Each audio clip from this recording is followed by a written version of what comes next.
All right, welcome to the Explainer.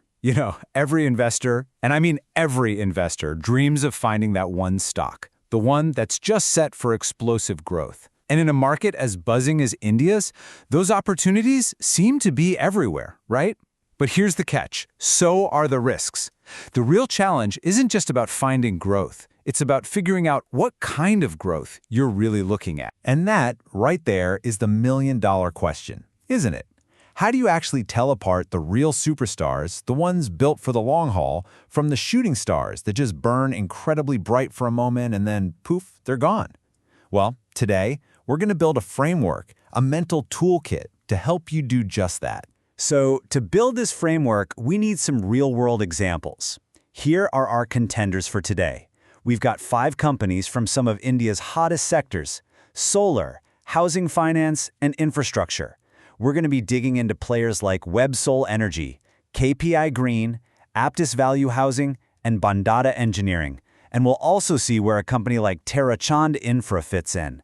Think of this as our live case study in how to spot massive potential, and just as importantly, how to spot the red flags. Okay, let's dive right in. Pillar number 1, and it's the most obvious one, the growth story. This is the shiny object, right? The thing that grabs every investor's attention first, that incredible promise of a company just blowing up its revenue and taking over its market. 5. X. Just let that sink in for a second. This isn't some made-up number. This is the actual growth target from one of our companies, Bandada Engineering. They're aiming to grow their revenue 5-fold to over 4,000 crore rupees by 2027. I mean, wow. That is exactly the kind of explosive headline that makes investors sit up and pay attention. But, and there's always a but, that kind of ambition, it definitely comes with a price tag. And that leads us straight to the classic investor's dilemma. It's this constant tug of war.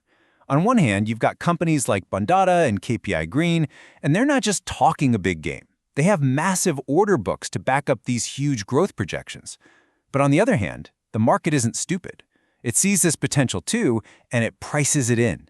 You see it right there in their sky-high price-to-earnings, or PE ratios. So it forces you to ask the big question.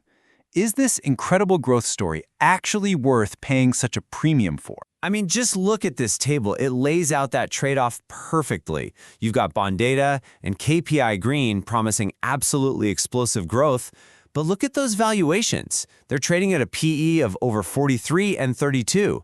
Now contrast that with Aptus Value Housing. Their growth, a 30% compound annual growth rate, is still fantastic, but its valuation is almost half of Bandada's. This is exactly why you can't just stop at the headline growth number. You've got to dig deeper. Which brings us perfectly to our second pillar, profitability. Because, let's be honest, a company can grow its sales to the moon and back, but if none of that money is turning into actual, tangible profit, well, the whole story is built on a house of cards. It's all just smoke and mirrors. And wow, just look at this. This is where you see how different these business models really are. It's like night and day. Aptus Value Housing, they have a phenomenal 84% operating profit margin. To put that in simple terms, for every 100 rupees of business they do, they're keeping 84 rupees as operating profit. That's incredible. Now, compare that to Bandada, our high-growth poster child, who's sitting at just 11%. These companies aren't just in different leagues. They're playing completely different sports. So what exactly is this operating profit margin, or OPM? Think of it as a health check for the company's core business. It tells you how efficient they are, how much cash they're actually squeezing out from their sales, before things like interest and taxes. A high OPM, like what we see with Aptus, that screams powerful, profitable business model. A lower OPM, like Bandada's, that tells you it's a game of volume. They have to do a ton of business to make real money. Okay, this brings us to our third and, honestly, maybe the most crucial pillar, risk. Because amazing growth and solid profits can be totally wiped out by hidden dangers lurking beneath the surface.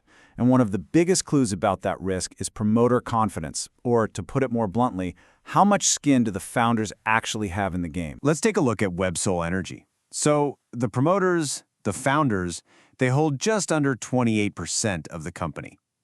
Now, on its own, that number doesn't really tell you a whole lot. It's fine.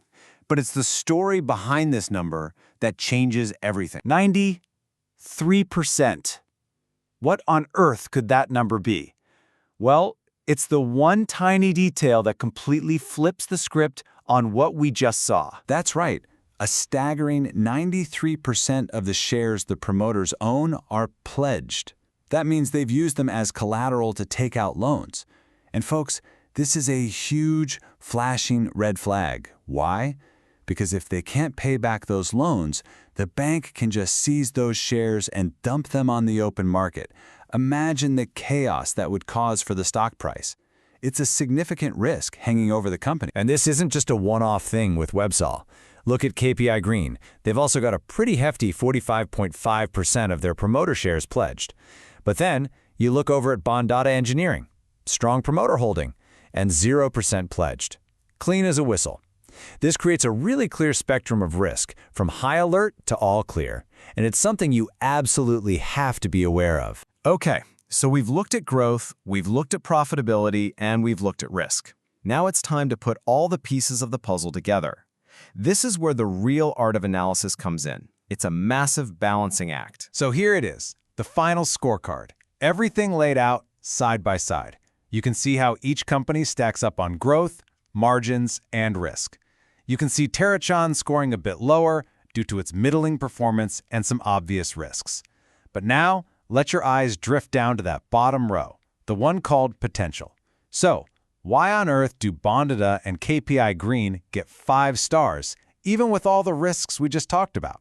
The answer is all about that balancing act. Now let's be crystal clear about what this rating means. 5 stars does not mean safest or even best in a traditional sense.